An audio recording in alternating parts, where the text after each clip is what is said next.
igreja. Sejam mais uma vez bem-vindos aqui para a nossa EBD. Obrigado, Roberto. E vamos dar início à nossa EBD. Fazer uma oração. Ó Senhor Deus e Pai, Senhor Deus, eterno todo-poderoso, Pai e Filho, Pai Deus, Pai Espírito Santo, obrigado, meu Deus, por mais esse dia. Obrigado porque, mais uma vez, estamos aqui diante de Ti, por meio de Cristo, para estudar mais a Tua Palavra. Que o Senhor seja conosco durante todo esse momento, durante esse período, possamos aprender mais de Ti, ter comunhão mais contigo, e que o Senhor nos guie, Pai, durante todo esse momento, nesse estudo. E é do nome do nosso Senhor e Salvador, Teu amado Filho, Jesus Cristo, que eu oro. Amém. Então, meus irmãos, nós hoje, dando sequência à nossa escola bíblica dominical, nós vamos falar da fé salvadora. E, obviamente, que durante todo o processo, desde as aulas dominicais que nós iniciamos, livre-arbítrio, justificação, adoção, santificação, nós ouvimos falar sobre a fé, a importância da fé na vida do cristão.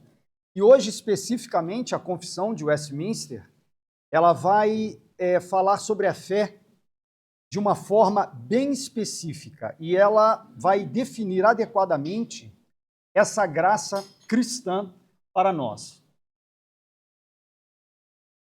E, mais uma vez, para relembrar, nós estamos aqui dentro da história da humanidade, que a Bíblia relata e que é verdadeira sobre a nossa história da criação, queda, redenção e consumação. Nós estamos aqui nesse processo de redenção.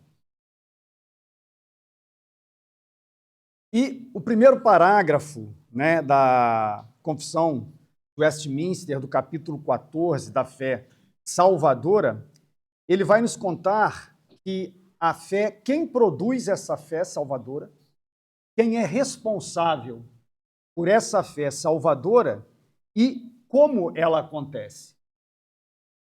Então, no parágrafo 1º, a graça da fé, por meio da qual os eleitos são habilitados a crer para a salvação da sua alma, é obra que o Espírito de Cristo faz no coração deles, e é ordinariamente operada pelo ministério da palavra.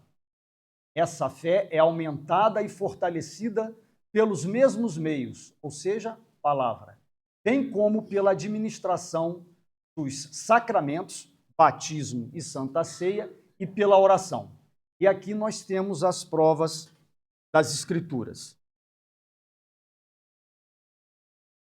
Então, aqui a confissão está interessada mais não somente pela fé como encontrada nas Escrituras, Ela está referenciando também a graça que capacita os eleitos a crer para a conversão da sua alma.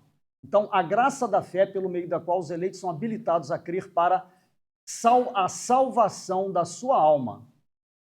E é obra que o Espírito de Cristo faz no coração deles. Então, nós observamos que essa fé salvadora, ela está diretamente relacionada com a salvação do crente, a salvação do cristão, E ela influencia a nossa vida, essa fé salvadora, que é uma fé que nós adquirimos quando nós cremos no Senhor Jesus. Ela tem uma ação imediata para o nosso caminhar na vida cristã e também aponta para a salvação e para a redenção. Em Hebreus 10:39, nós, porém, não somos dos que retrocedem para a perdição, mas somos da fé para a preservação da alma. Então, nós vamos observar que nesse primeiro parágrafo, ela observa que a fé ela está principalmente ligada com a preservação da alma. 2 Coríntios 4:13, tendo, porém, o mesmo espírito da fé, como está escrito, eu criei, por isso é que falei. Então, aqui nós já podemos observar quem age na fé do cristão, que é obra do Espírito de Cristo que opera no coração dos cristãos. E a fé salvadora é um dom de Deus, e ela vem somente pela graça de Deus, né? Então, nós observamos aqui no início que é a graça. Efésios 2:8. Essa graça, porque pela graça vocês são salvos, mediante a fé. E isto não vem de vocês, é dom de Deus. Nós já vimos em outras aulas passadas que a fé que nos é concedida é graça de Deus, não é mérito nosso. Efésios 1:17. Peço ao Deus de nosso Senhor Jesus Cristo, o Pai da glória, que conceda a vocês espírito de sabedoria. Então, nós vemos uma ligação entre a graça da fé, que não é dom nosso, com o objetivo de nos conduzir à salvação da alma, à salvação eterna, e é obra do Espírito de Deus em nossos corações.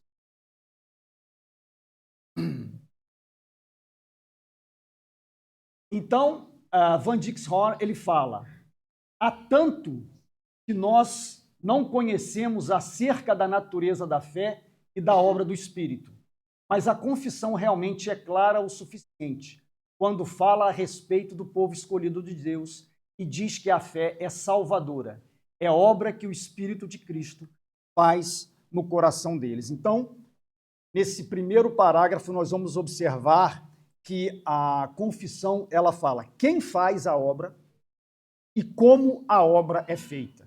Então, nós observamos aqui, quem faz a obra, nós estamos observando que é o Espírito de Deus.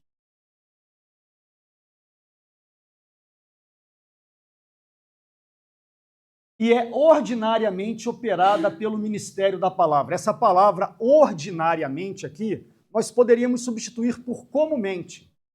Então, como que ela opera? Ela é comumente operada pelo ministério da palavra. E esse ministério da palavra é basicamente a pregação.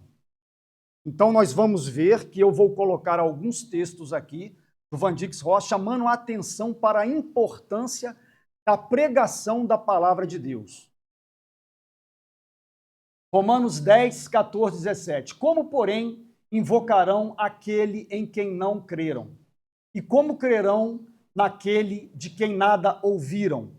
E como ouvirão se não há quem pregue? E assim a fé vem pelo ouvir, e o ouvir pela palavra de Cristo. Então, a confissão aqui, ela vai debater um pouco sobre a importância do papel do pregador, sobre a importância da ação do Espírito Santo no coração daqueles que ouvem a palavra de Deus. E ele vai chamar a atenção, como nós vamos ver adiante, da importância da pregação. E ele vai fazer algumas comparações em determinados conceitos que você não precisa estar presente para ouvir a pregação da palavra de Deus. A ministração fiel da palavra é o caminho certo e ordinário para a conversão dos homens de seus maus caminhos. Onde a palavra de Deus não é exposta, pregada e aplicada, as pessoas perecem. Existem alguns teólogos, eu conversando com o pastor Leonardo sobre esse tema, que consideram que quando um pregador expõe a palavra de Deus de forma fiel, alguns teólogos consideram que Deus está falando com a igreja e com as pessoas através do pastor, ou seja, seria a mesma correlação que existia com os profetas no Antigo Testamento. Então, é isso que ele vai, de certa forma, colocar aqui.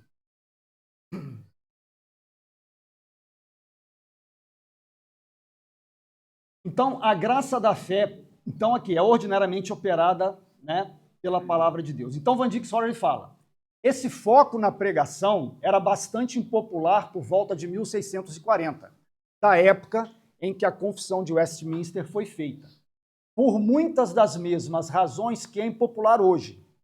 Afinal, não há outro meio que possa ser usado para edificar a igreja? Então, hoje em dia, talvez as pessoas possam pensar, nós temos tantos recursos tecnológicos, nós tivemos a pandemia, nós vimos várias e várias pregações online. E será que é a mesma coisa do que estar presente aqui? Então, Ele está a chamar a atenção para isso. Afinal, não há outro meio que possa ser usado para edificar a igreja? Se a Bíblia é tão boa quanto o capítulo 1 da Confissão de Westminster diz que ela é, vocês se lembram do primeiro capítulo que o pastor Leonardo falou, da Bíblia inerrante? E se um sermão deve ser sempre julgado pela Bíblia, nós não aprendemos que nós devemos ver aquilo que o pastor prega aqui, comparar com a Bíblia e ver a veracidade do que está sendo pregado? E ele pergunta, por que não simplesmente ler a Bíblia?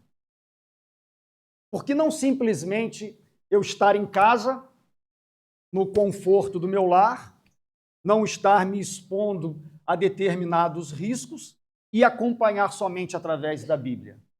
Ou talvez a Bíblia e a literatura cristã? A resposta de um outro membro da Assembleia, Jeremias Burroughs, é típica. Você irá dizer, não podemos sentar em casa e ler um sermão? Hoje poderíamos perguntar se podemos ficar em casa e assistir um website interessante. Quantas pregações nós temos disponíveis no YouTube? Não. A resposta é não. Nós não devemos fazer nada disso em substituição a uma pregação do púlpito. O grande mandamento é a pregação da palavra. A fé vem pelo ouvir, diz a Escritura.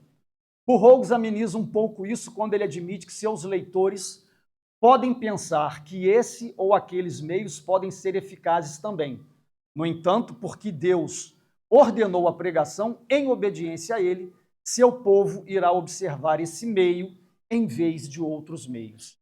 Então, a confissão aqui deixa clara que, ordinariamente, a fé é ministrada no coração das pessoas, do cristão e da sua igreja, pela pregação, pelo ministério da palavra.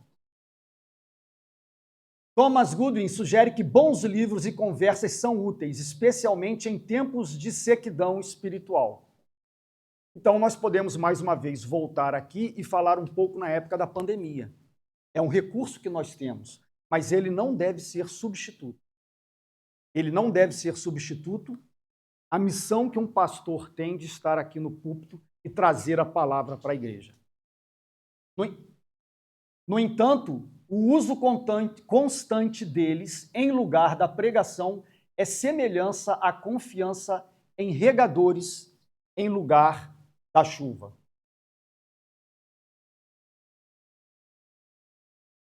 Então, essa fé é aumentada e fortalecida pelos mesmos meios, ministério da palavra e pregação.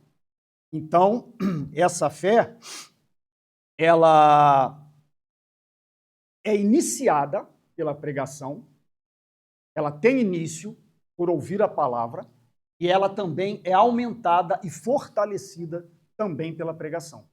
Então é necessário que a nossa fé ela cresça, que ela amadureça diante pelo ministério da pregação. E também pela administração dos sacramentos e pela oração.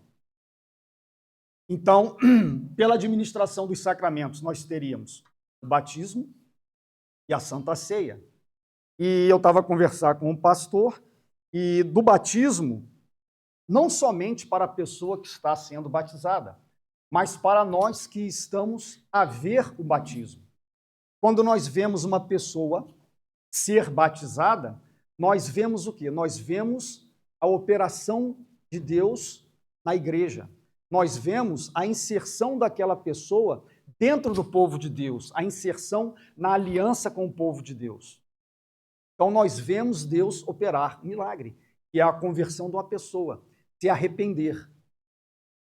A pessoa mostrar arrependimento e a fé dela em Cristo. Então, isso para a igreja é uma demonstração de um ato de Deus, que Deus está a cuidar da igreja, e isso opera não somente naquela pessoa que está a ser batizada, mas também de todas aquelas pessoas que estão vivendo isso. 1 Pedro 2,2. Como crianças recém-nascidas, desejem o genuíno leite espiritual para que, por ele, lhes seja dado crescimento para a salvação. E nós aqui podemos observar que existem pessoas que têm uma fé mais fraca do que outras. São crentes, são cristãs, mas, principalmente no início, eles se alimentam do leite espiritual e não do alimento sólido.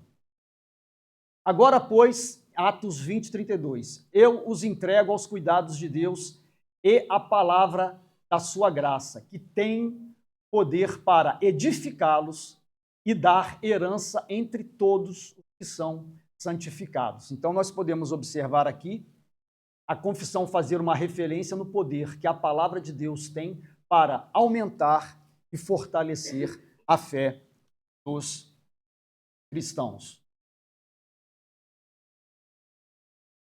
Romanos 4,11. E Abraão recebeu o sinal da circuncisão como selo da justiça da fé que teve quando ainda não havia sido circuncidado. E a circuncisão no Antigo Testamento é a correlação que nós temos com o batismo. E aqui nós podemos observar o efeito da oração. Lucas 17, 5.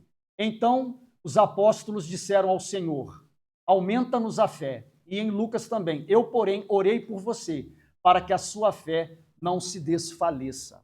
Então, aqui os apóstolos reconhecendo a necessidade de aumentar a fé. Jesus orou por eles para que, aqui no caso especificamente é Pedro, para que a fé dele não se desfalecesse. Então, a confissão mostra que essa fé, ela pode ser aumentada, que essa fé pode ser fortalecida. E os recursos utilizados são a palavra de Deus através da pregação, através da leitura da Bíblia, dos sacramentos, da Santa Ceia e do batismo, e também pela oração. Romanos 1, 16, 17. Pois não me envergonho do Evangelho, porque ele é o poder de Deus para a salvação de todo aquele que crê, primeiro do judeu e também do grego, porque a justiça de Deus se revela no Evangelho, de fé em fé, como está escrito. O justo viverá pela fé. A importância da fé no dia a dia do cristão. Entrando agora no parágrafo 2º. Então, agora, nós vamos... o primeiro parágrafo, ele contou quem produz a fé salvadora e como ela ocorre. Então, nós vimos que é o Espírito de Deus que produz essa fé. E como ela ocorre? Através da palavra ministrada, da pregação, através dos sacramentos e através da oração. Agora, a confissão, no segundo parágrafo, ela pergunta: o que é que a fé faz em quem ela é depositada? Qual o resultado dessa fé no cristão? O que essa fé vai produzir no cristão no dia a dia? Então, por essa fé, um cristão acredita ser verdade tudo o que é revelado na palavra, por causa da autoridade do próprio Deus falando nela. Então, o Espírito atuou na vida daquela pessoa, ele adquiriu fé, essa fé é manifesta na vida dessa pessoa de que forma? Ele acredita ser verdade tudo que é revelado pela palavra, por causa da autoridade do próprio Deus. Ela também reage de forma diferente ao que cada passagem em particular contém, obedecendo aos mandamentos, tremendo diante das ameaças e abraçando as promessas de Deus para esta vida e para a futura. Porém, os principais atos da fé salvadora são aceitar e receber a Cristo e firmar-se só nele para justificação, santificação e vida eterna em virtude do pacto da graça. Então, nós vamos ver agora como o cristão vai se comportar com essa fé que ele recebe. Então, em Atos 24, 14, porém confesso ao Senhor que, segundo o caminho a que chamam seita, assim eu sirvo ao Deus de nossos pais, acreditando em todas as coisas que concordam com a lei e os escritos dos profetas. Então nós podemos observar que o cristão, ele crê não somente que Jesus é o Salvador, Jesus é aquele pelo qual ele é justificado, ele é adotado por Deus, ele é santificado e ele tem a salvação eterna. Ele crê agora, pela ação do Espírito, em toda a Escritura. E aqui Paulo está falando, acreditando em todas as coisas que concordam com a lei e os escritos dos profetas. 1 Tessalonicenses 2,13. Temos mais uma razão para incessantemente dar graças a Deus. É que ao receberem a palavra que de nós ouviram, que é de Deus, então é a palavra do próprio Deus, é o próprio Deus que fala, vocês a acolheram não como palavra humana, e sim como, em verdade, a palavra de Deus, a qual está atuando eficazmente em vocês, os que creem. Então, a confissão está chamando a atenção para a mudança que ocorre no coração do cristão. A mudança ocorre naquele que tem a fé salvadora. Ele passa a crer, a ter uma fidelização completa na palavra de Deus.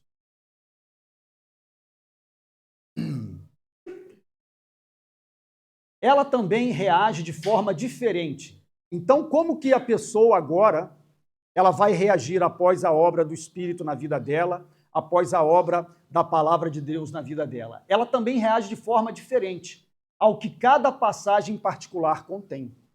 Então, esse cristão ele vai analisar tudo aquilo que está diante dele da palavra e vai avaliar cada passagem, cada texto de forma diferente, obedecendo aos mandamentos, tremendo diante das ameaças e abraçando as promessas de Deus para esta vida e para a futura. Romanos 16:26. E que agora se tornou manifesto e foi dado a conhecer por meio das escrituras proféticas, segundo o mandamento do Deus eterno, para a obediência por fé entre todas as nações. Então, uma das consequências que a fé realiza na vida daquele que crê é a obediência à palavra de Deus. Isaías 66:2. Porque a minha mão fez todas essas coisas, e todas vieram a existir, diz o Senhor. Mas o homem para quem olharei é este, o aflito e abatido de espírito, e que treme da minha palavra. Então, mostrando aqui o temor que o cristão tem quando lê a palavra de Deus e Deus fala com ele. 1 Timóteo 4:8. Pois o exercício físico tem algum valor, mas a piedade tem valor para tudo, porque tem a promessa da vida que agora é e da que há de vir. Então, tremendo e abraçando as promessas de Deus para a vida e para o futuro. Então, nós devemos ter em mente que nós não vivemos somente para o presente. Nós abraçamos as palavras, as Sagradas Escrituras, também com o objetivo para termos a fé que nos conduz à vida eterna.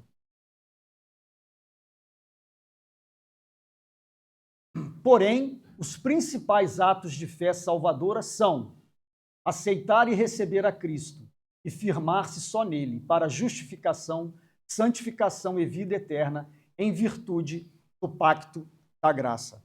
Então, nós devemos, a confissão chama a atenção de todos esses aspectos que são importantes, são aspectos que nós devemos ter, são responsabilidades que nós devemos ter no exercício da nossa fé, que é um dom dado por Deus, mas nós não podemos perder aquele que é o consumador da nossa fé e da nossa salvação. Nós devemos estar firmes, nós devemos aceitar e receber a Cristo e saber que somente através dele nós temos a justificação, a santificação e a vida eterna, através do novo pacto que é realizado em Cristo. João 1,12. Mas a todos quantos o receberam, deu-lhes o poder de serem feitos filhos de Deus, a saber, os que creem no seu nome. Aqui especificamente da nossa adoção como filhos. Atos 15:11. Mas cremos que fomos salvos pela graça do Senhor Jesus, como também aqueles o foram. Então fala da importância que nós temos de estar presentes, ouvir o ministério da pregação da palavra, da oração, da santificação, mas da importância que temos, que existe a graça salvadora que nos é dada através de Cristo. E chegando agora, o terceiro parágrafo, nós vamos ver que a fé, ela tem, como que eu vou falar? Tem níveis diferentes. Nós vamos observar que o cristão, todos nós, passamos por níveis diferentes da fé. E a confissão mostra isso.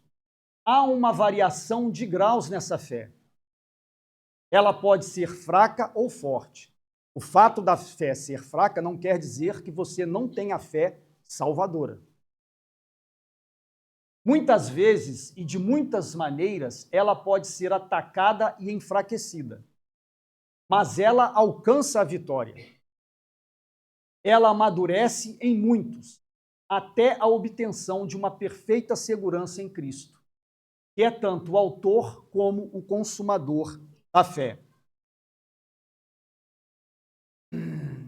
Então, há uma variação de intensidade e ela pode ser fraca ou forte. Em Hebreus, ora, todo aquele que se alimenta de leite é inexperiente na palavra da justiça, porque é criança.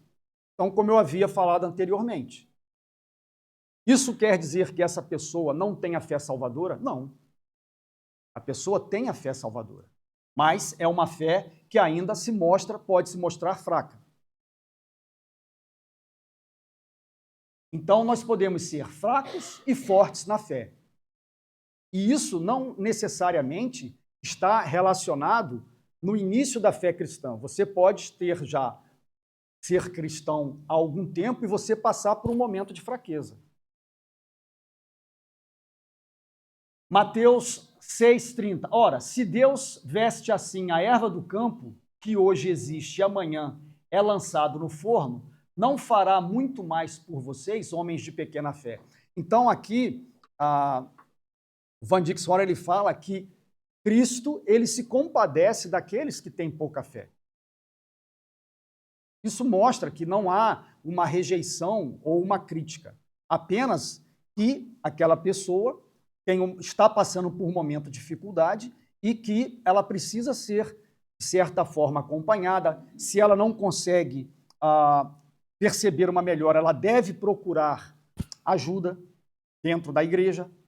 Né? Então, mostra que nós podemos passar por momentos de dificuldades e termos a nossa fé um pouco diminuída.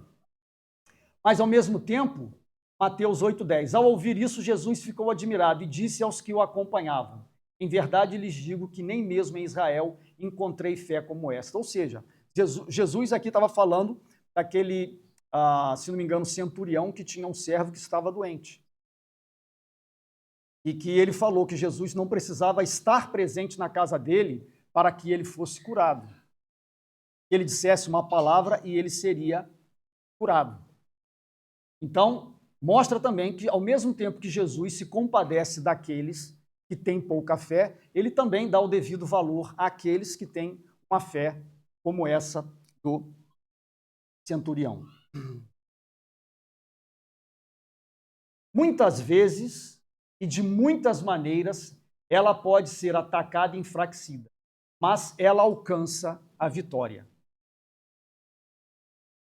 Lucas 22, 32 a 33. Simão, Simão, eis que Satanás pediu para peneirar vocês como trigo. Eu, porém, orei por você, para que a sua fé não se desfaleça.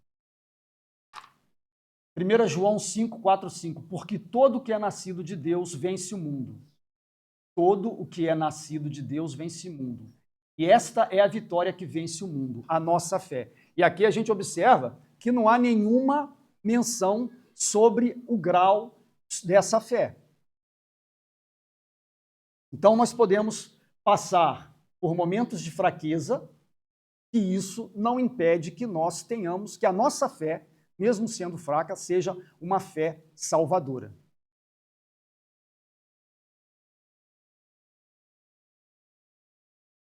Ela amadurece, ou seja, ela pode ser fraca ou forte, podemos passar por dificuldades, podemos passar por tribulações, mas ela amadurece em muitos até a obtenção de uma perfeita segurança em Cristo, que é tanto o autor como o consumador da fé. Hebreus 6, 10, 22. Aproximemo-nos com um coração sincero, em plena certeza de fé, tendo o coração fortificado de má consciência e o corpo lavado com água pura.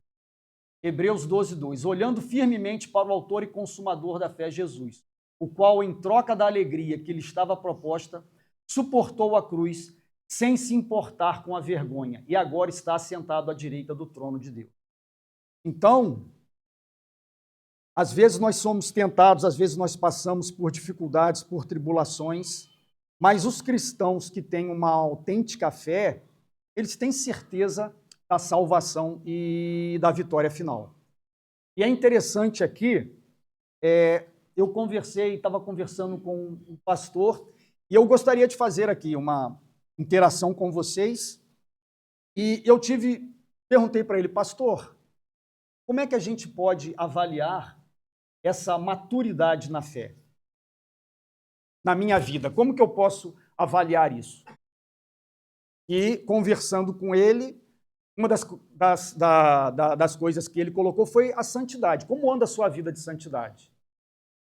Isso pode refletir a sua maturidade na fé. Outra coisa que ele falou, você pode fazer uma comparação da sua vida agora com a sua vida anterior. Por exemplo, eu tenho mais de 20 anos que sou convertido. Então, eu posso agora comparar como é a minha fé agora e como era a minha fé quando eu me converti. Ela é a mesma? Eu caminho da mesma forma? Quando eu tenho dificuldades e passo por tribulações na minha vida, eu encaro da mesma forma? Como que é a minha confiança na soberania de Deus? Também é uma forma de avaliar a minha maturidade. Por exemplo, situações de emprego, né? Como que eu me comporto diante do meu trabalho?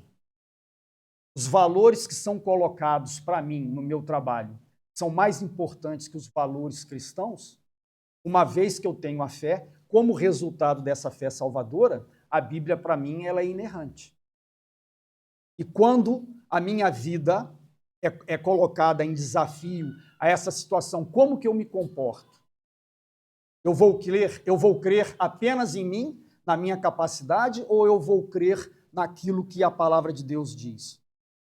Na área da sexualidade, principalmente quando nós ainda não somos casados, como eu me comporto? Para mim, é importante eu ter uma vida em santidade diante de Deus? É outra forma que nós podemos avaliar a nossa maturidade. Quando eu cometo um pecado, eu aceito ser corrigido? Isso também demonstra maturidade na fé. Eu me submeto e cumprir o que está escrito e determinado na palavra de Deus. Então, para nós que estamos constantemente colocados diante da palavra de Deus, seja na leitura da palavra, seja durante a pregação, como que eu me comporto quando a palavra de Deus ela me confronta diretamente? Então, são esses aspectos que eu conversei com ele e que foram levantados, que podem, de certa forma, ajudar a mensurar a maturidade da fé da gente. Então, acho que isso é uma coisa que serve para todos nós pensarmos e avaliarmos no nosso dia a dia.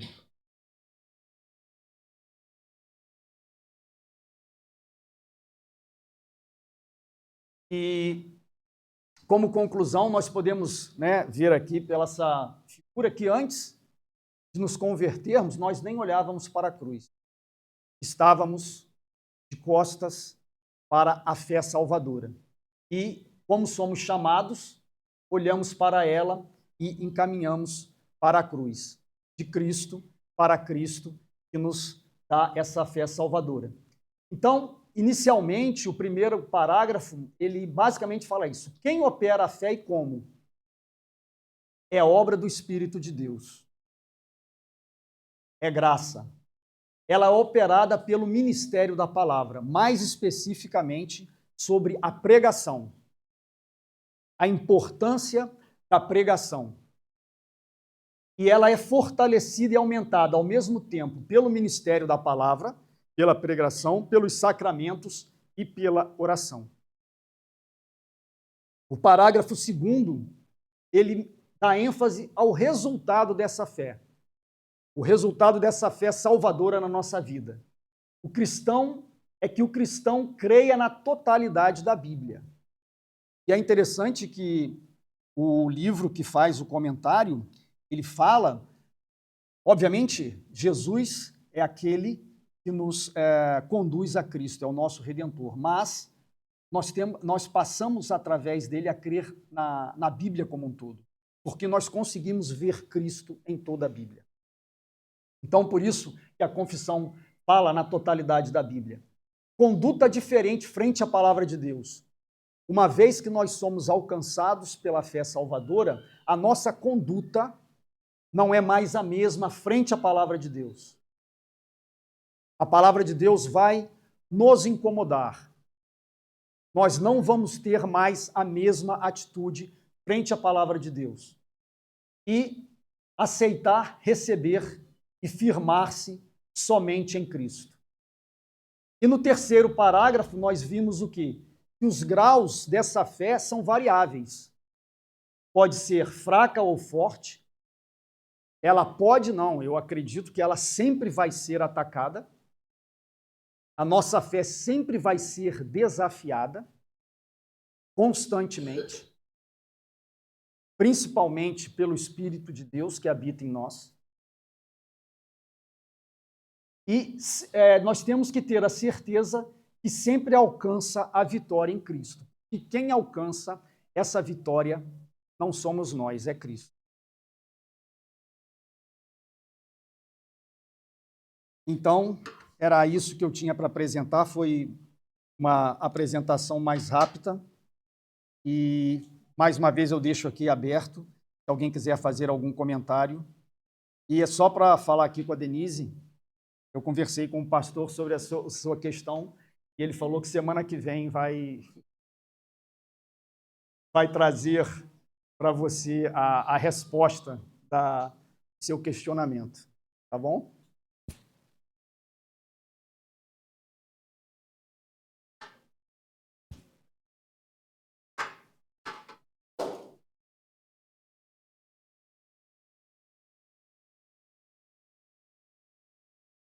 Se ninguém, então, tem alguma dúvida, algum questionamento ou queira colocar alguma coisa, acho que a gente pode, então, ir para o pequeno almoço, não é? Então, vou fazer uma oração. Ó Senhor Deus e Pai, Deus eterno todo-poderoso, obrigado, Senhor, por mais esse momento. Obrigado por podermos aprender mais de Ti. Obrigado pela fé salvadora, Pai, que há somente em Cristo. Senhor, abençoe agora o nosso pequeno almoço, esse momento que vamos ter, e nos prepara, Pai, para estarmos diante de Ti, louvando e adorando o Teu santo e maravilhoso nome. E é no nome do nosso Senhor e Salvador Jesus Cristo, Teu amado Filho, que eu oro. Amém. Muito obrigado, pessoal. Não, pode